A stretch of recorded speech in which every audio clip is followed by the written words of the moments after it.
This is so sad and heartbreaking for YulEdochie. My people, the worst has happened to YulEdochie again. Yul has finally lost it all. He has finally lost everything. Guys, this our DPA organization, the courtroom, Mr. Emeka, don come out again with another shocking evidence against YulEdochie on top the matter wey dey go on for court. I mean the divorce between him and QueenMay. This man recount on how YulEdochie has eventually lost everything to QueenMay. These are the things a married man, legally married man, should never do to their wife, which is adodo. Don't ever commit adultery. If by any means you do, and the woman in question come say she can't continue this kind of lifestyle with you, or rather she won't file for divorce, just know say you no get any right whatsoever to drag property with her, because evidence dey. YulEdochie was legally married to QueenMay. He was still legally married to her when he started committing adodo with Judy with evidence around social media. Yul no get any excuse, or rather anything to take defend himself, say no be love dey between him and Judy when 2 children don even involve. These are the things you should never do. Even dey for Bible, adultery can make a woman say he want to file for divorce. God no permit am at all. Now, one of the biggest and greatest sin in the history of marriage. My people, make una come hear from due process advocate. Yes, our DPA, when e dey analyze how YulEdochie has lost everything to QueenMay. The only thing that can be compensable to Yul, like wetin dem go take compensate am at all if there is need for anything, na im children, the access, custody to his kids. You see the properties involved, Yul no get any right whatsoever to even fight for property, because na im commit adodo wey make im wife now come say she wan divorce. So how I wish that adodo no happen. QueenMay Edochie, how will she come out with another excuse whatsoever for her to divorce Yul? Maybe looking into the properties, they can do 50-50. But as the fault come from YulEdochie, see, Yul not get anything, any right to QueenMay's property, whether it was jointly owned, whether it was his own, whether it was for QueenMay Edochie, Yul not get right whatsoever over it. My people, may not be like say I dey analyze am based on say I no dey for this law aspect, I no dey law, I no read law. Make we hear from Mr. Emeka. Guys, this na Bazi News. Hit on the follow button, subscribe to my YouTube channel, and remember to put up the post notification bell. Let's go there, guys. Generally, you have to understand that when I say you shouldn't do something to your wife, I also mean that a woman should not do such a thing to her husband. It's very important to understand that in DPA, we do not discriminate on the basis of gender at all. We avoid that. However, the reality of life has shown that in the conflict, in the domestic violence scenario, the woman is more likely to be the victim more than men. But of course, for somebody who either doesn't want to help women, or someone that actually hate women, you will hear each time we talk about the rights of women, such a person will jump in and say, what about men? What about men? Women abuse men too.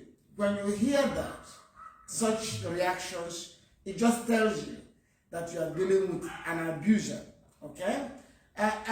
In every scenario of discrimination in this world, or if you look at any particular category for discrimination, you will see a pattern. You will see a group that discriminates, and you see a group against which discrimination occurs the most. So that is something that you are going to get used to generally.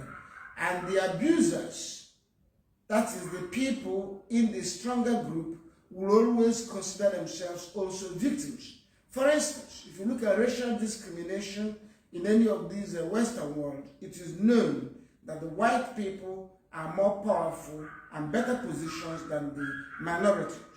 and as a result, that the minorities are likely to suffer racial discrimination than the white people. But you will notice that each time we talk about discrimination against racial discrimination, you will see a white person who will come and say that he too is a victim of discrimination. That was what happened when there was a movement that said the Black Lives Mattered. Black Lives Mattered. There were some few white people who went around claiming that white life, or they began to say all lives matter. All lives matter. Okay? So that sort of sentiment you see even when we discuss about domestic violence or inequality of the genders. We are going to see a man who will say, what about men? What about men? Men are victims too. Yes, occasionally men are victims, but we don't consider men the endangered group when it comes to gender discrimination. Men are not, or rather, yeah, domestic. When it comes to domestic violence, men are not the weaker party. So, having made that clarification, I take you back to the topic of my discussion today. And the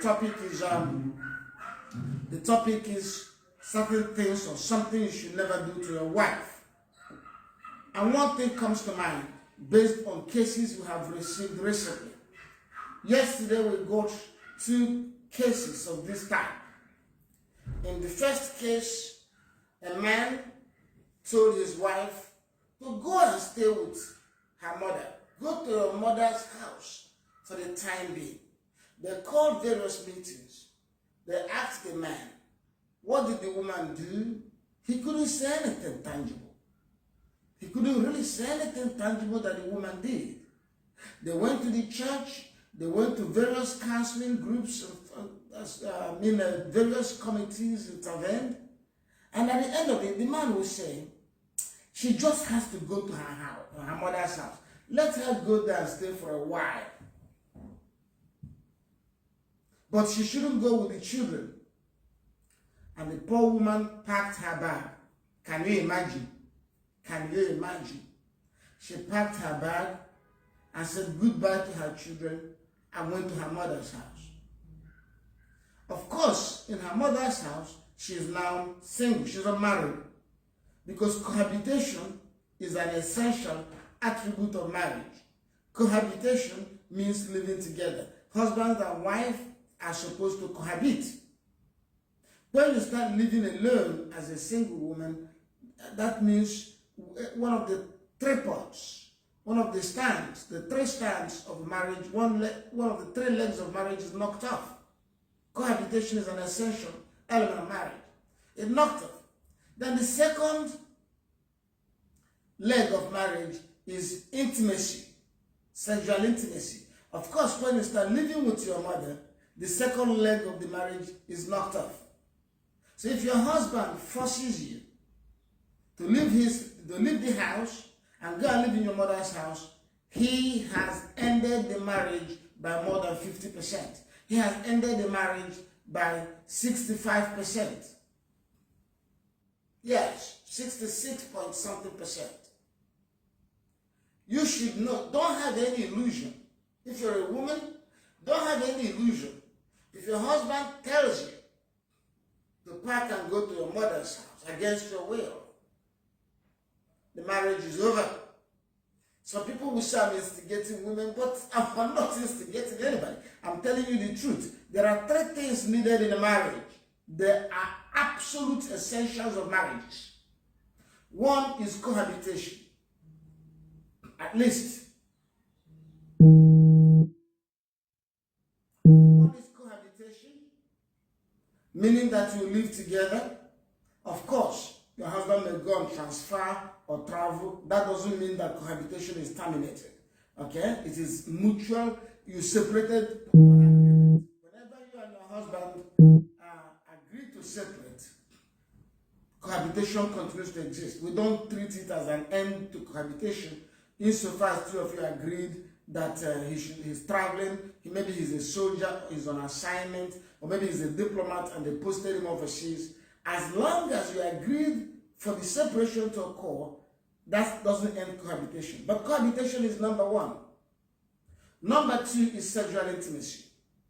You must have the opportunity to live with your husband and share intimacy. Sexual intimacy doesn't necessarily mean sex, because a lot of you will think sex. Sexual intimacy, to cuddle each other, to kiss each other, to rub each other's back, to undress in his presence. For instance, if you share a bedroom with your husband, you will take off your clothes in his presence. He will take off his clothes in your presence. That is a form of sexual intimacy, because you wouldn't do it with anybody else. Only your husband you can do it with. So that is number two. And number three is what we call consortium. Consortium is, supporting each other, helping each other out. Helping each other out. You make coffee for him. He does something for you. Honey, lock that door for me. Honey, turn on that light for me. Honey, check this for me. Honey, do that for me. That's consortium. That is the third leg of marriage. Those are the essential attribute of marriage. Anything else you can do with other people. Okay, he's giving you money. Well, that's not necessarily an attribute of marriage unless you see it in the context of consortium. Oh, we eat together. We always have lunch together. That's not necessarily attribute of marriage, because he can have lunch even with a fellow man. So those three essential attributes of marriage, you will see immediately that if your husband can come and tell you to pack your bag and go and stay with your mother or your father, and you pack and leave, he has almost ended the three attributes of marriage. The marriage is over.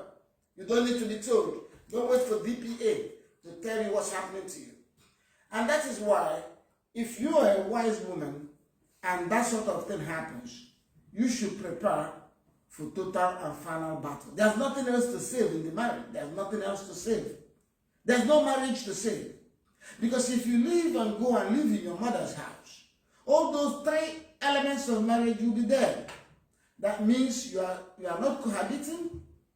2, you are not having sexual intimacies. 3, there's no consortium. If you have headache in your mother's house, it is your mother that will give you medicine, it's not your husband.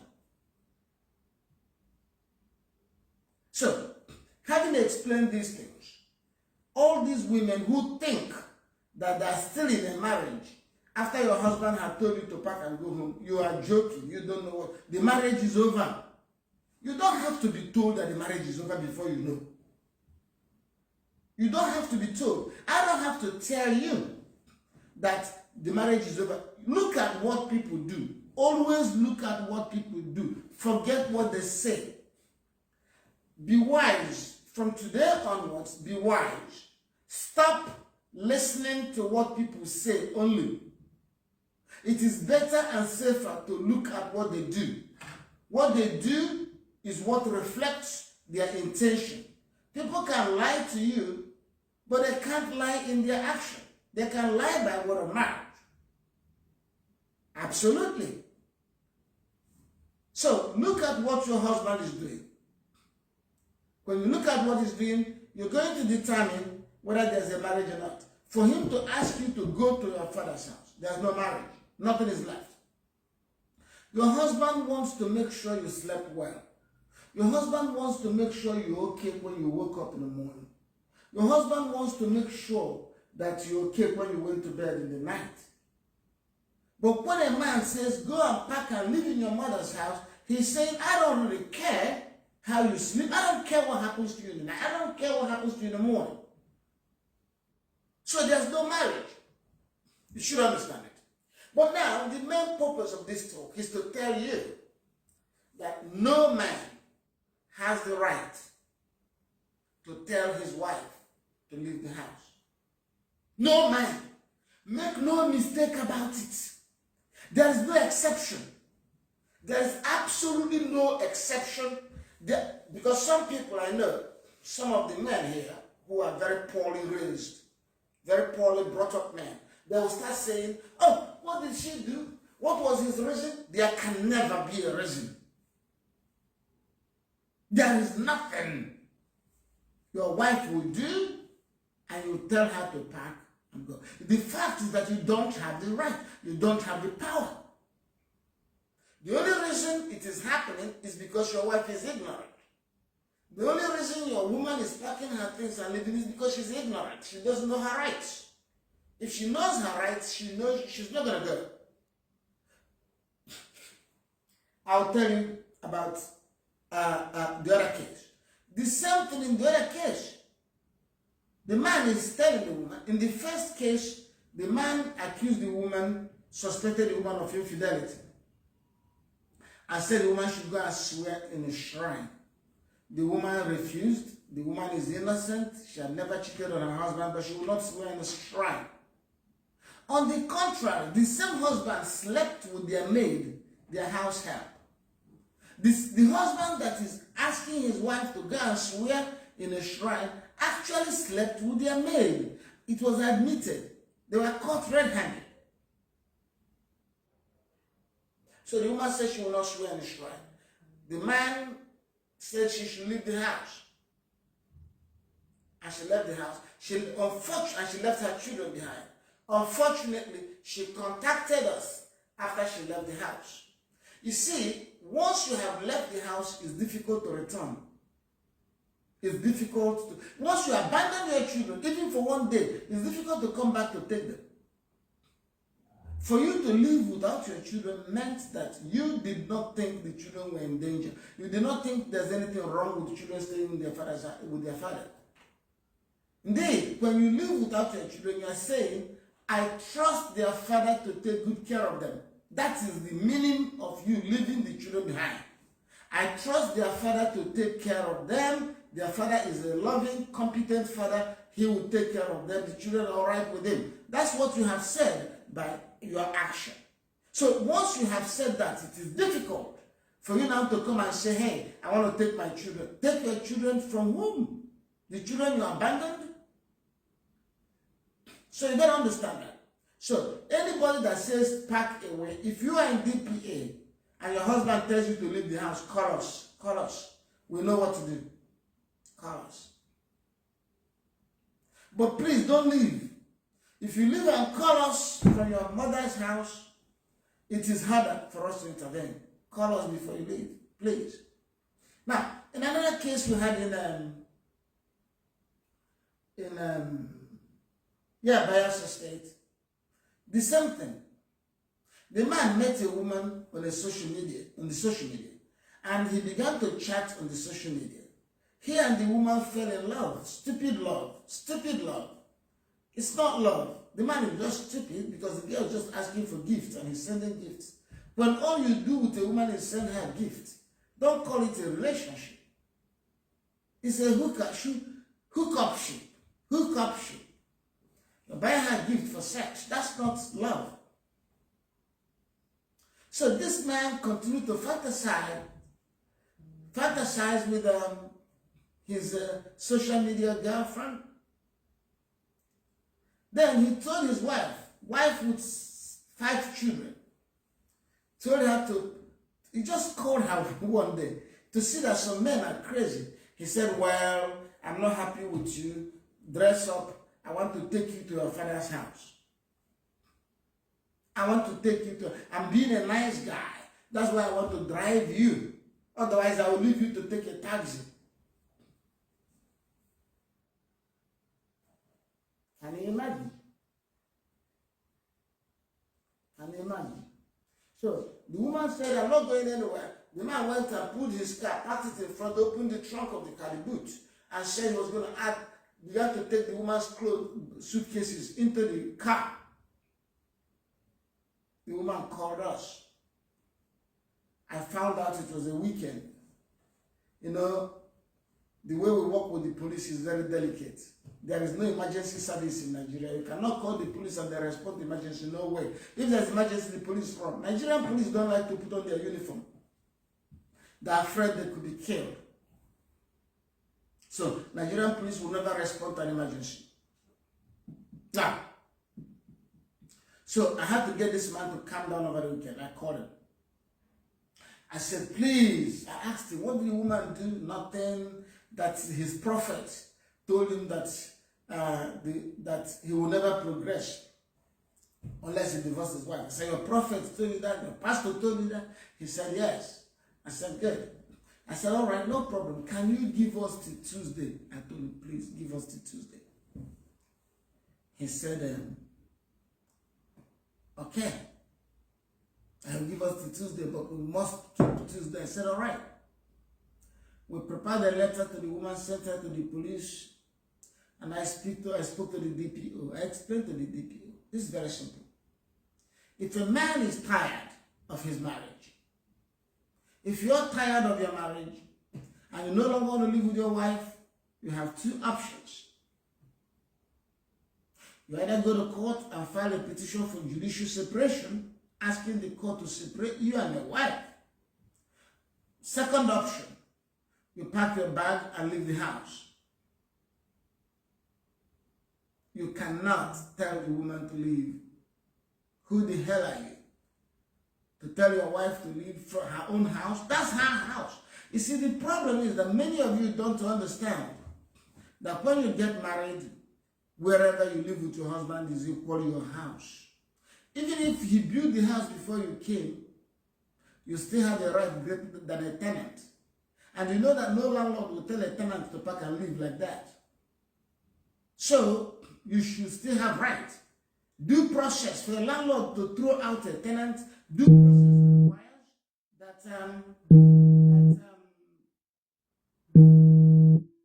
process requires that the landlord will go to court and file papers. That's what due process requires. Landlord cannot just throw you out. Now, for husband and wife, due process requires that you go and file for judicial separation. There must be due process. You cannot on your own order anybody to leave. And let me tell you something, even your nanny, if your nanny is a living nanny, that means she lives in your compound, you cannot tell her to leave, like you must give her notice. Due process requires notice to the nanny. And by the way, when you want to throw the nanny out, the nanny has right to say, oh God, where is my salary? You haven't paid my salary. Give it to me before I leave. The nanny has right to say so. But a wife, who is supposed to have more right than a nanny, more right than a tenant, more right than a visitor, a wife who's supposed to have equal right with the man, packs her bag and goes. And when you see her on the street, madam, where are you going? Well, he said I should leave his house. So I have left his house for him. I've left his house for him. What the heck? Who told you it is his house? Why are you calling your house his house? You see the problem with the women? You see the problem of ignorance? You left his house. Who told you that it is his house?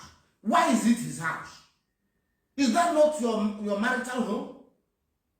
Come on.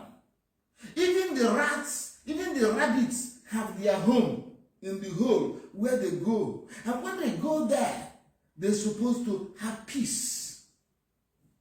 Your home is supposed to be okay. Can you imagine the rabbits? They enter the ground and hide there at their home. And guess what? If you ever get into that rabbit hole, you see how cozy, how nice they took time to clean their home, make their little beds for their babies in one corner, for themselves in the other corner, and the little nuts they're eating for lunch is right there in the hole. They have peace. Now your wife, the home is her home. So how come that your wife cannot even have the same peace or the level of peace the rabbit has in its hole? You tell her to pack and leave. So in that of Bayelsa case, the man thought he was giving us until Tuesday. He didn't know I had written a letter to the DPO. Tuesday morning, he began to tell the wife, hey, I hope you people are going to leave. You and your DPO people, I hope you are prepared to go. So he began to call me. I didn't want to answer his call. So he was restless. Come, let me take you to your father. Suddenly, the DPO called him. and said, "Oh, God, come to the police station." When they came to the police station, they showed him my letter, showed him everything. And the police said, "Hey, read this letter." After he read it, the police pointed at the place where I said, there are only 2 ways he can separate with his wife. He will either file judicial separation or divorce, or he will move out. Anything else is jungle justice. The DPO said, that letter is right. You cannot throw your wife out. So the man was shaking. He said, so this DPA that was begging me, these people are very wicked. He hated DPA. So when he saw he could not move, he had already planned how the new woman will come in. In fact, the new woman would have come in that Sunday. He told her to wait until Wednesday, that the woman will now leave Tuesday. So when the police told him, "Hey, you're not going to do that," he was mad because his new woman was no longer coming. He didn't know what to do. He brought his sister to fight his wife. The police arrested his sister. When the man saw that this was too much for him, what did he do? He went and filed for divorce. And in his divorce paper, there's a place where you state what your wife did wrong. Remember, if you are divorcing somebody now, you have to show why. So when it came to that portion where they said, "What did your wife do wrong?" He said, "My wife joined a secret society called DPA."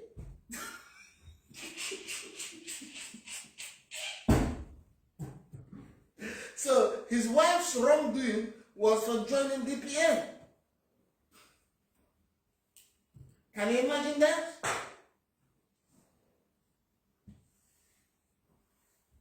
All right, I want you to get it right now. Men, please, please, please. Nobody tells you not to divorce your wife. Nobody tells you not to fall out of love. Nobody wants to stop you from having a girlfriend. Please, have your girlfriend. Fall out of love. But you must follow due process of the law, which is fair, just, and equitable. Do you understand it? That is it. It has to be just. It has to be equitable. It has to be fair. That is why people go to court. So, I understand human nature. Monotony sets in. You are seeing this woman all the time. The spark that attracted you is no longer there. She has gained weight. She has done all these things. You no longer feel it. An early stage of impotency has set in. So you are no longer satisfying her. You are no longer reaching erection. But because you know nothing about biology, you thought it is the fault of your wife that you are not reaching erection. It's not her fault. It is your fault. Aging has set in. Impotency has set in. And you are not smart enough to know what to do. So that's why your agado doesn't rise when you see her naked. But instead of realizing it is your problem, you think it is the woman's problem. Oh, it's her fault. She doesn't stimulate me anymore. She doesn't stimulate me anymore. It's not her fault. Your blood vessels, the nerves that supply blood to your penis are clogged. So you're not reaching erection. You're having erectile dysfunction. Seek treatment. But instead of seeking treatment, you blame it on your wife. And worse still, you begin to believe in all superstition. Say, oh, why is it? Why is it that when I stay with my wife, my thing doesn't rise again? I think I know why. I know why. And she must be sleeping with other men. She must be sleeping with other men. That is why my body doesn't respond to her nudity anymore. Then from there, you start asking her to swear. And when she refuses to swear, you say, I knew it. I knew it. My spirit told me. And then, if you are not yet done, you go to some stupid pastor who will tell you what you want him to tell you. Whatever you want him to tell you. He'll tell you it's your wife. And then you tell her to pack and go home. It will not happen though. Unless the woman is not a registered member of DPA. If she's a registered member of DPA, it will not happen. You're not going to send her anywhere. We will stop you. We will stop you. As we stop the man in Bayelsa State. We're going to stop you. And if you start doing all kind of things to see if your wife will go, like you start locking her out. If your wife tells us you locked her out, we will treat you the same way as we treat men who tell their wives to pack and go home. If you lock anybody out of her home, forget it. I don't care who built that home. Okay? So please, this is a very important thing and take it seriously. If your husband tells you to go home, I mean, yeah, it happened also in another case here in Festa. This man told his wife to go home. His argument was, no, let her go and stay with her people. A woman that had 4 children for him, they've been married for more than 12 years, and the man now says, let her go and live with her mother, so her mother will teach her how to be a wife. Truly, he told the woman to go home.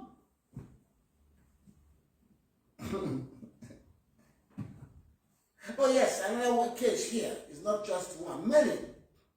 A man abused his wife. Then the man said, oh, she should go to the village so that the village will settle it. And in the village, they planned for the woman to stay in the village. We said, hell no. We told the woman, get into the vehicle and return to Lagos and go home to your house. But before you go home to your house, branch to the office of the DPO. The DPO is already waiting for you. And when she came to the DPO, invited the man. While the man was in the police station, they told the woman to go home and freshen up. She went home. You understand? Okay? So don't you ever say you're going, Evan, please come on.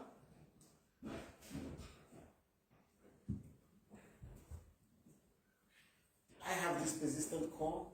I have to call him to make sure it's not an emergency. There was a call, a persistent call.